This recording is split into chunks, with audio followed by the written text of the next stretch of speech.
As I have grown with the burden of past time and training,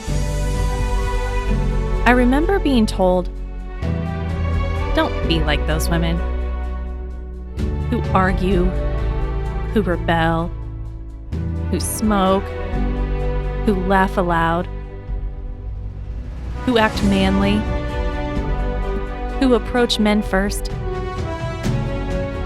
who don't know how to cook. As I have grown with the burden of past time and training, I remember being told women are each other's enemies. They barely stand out for each other. They can't see the other woman achieve success. They find solace in demeaning other women. As I have grown with shedding off the burden of past time and training, let me tell you today that I find myself rejoicing to see women grow, to see women lead, to see women fight, to see women win, to see women speak for themselves and for each other.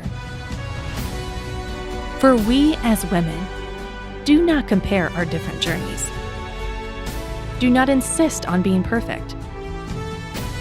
Do not see each other's vulnerability as their weakness. Do not fear breaking rules. Do not put other women down to lift ourselves. And do not downplay other women's success.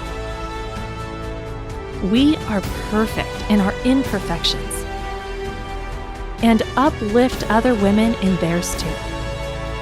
So the next time you tell a woman why she should be hating other women, be certain that we are confident enough to not let your hatred seep in. We support each other because we are one. All for one and one for all.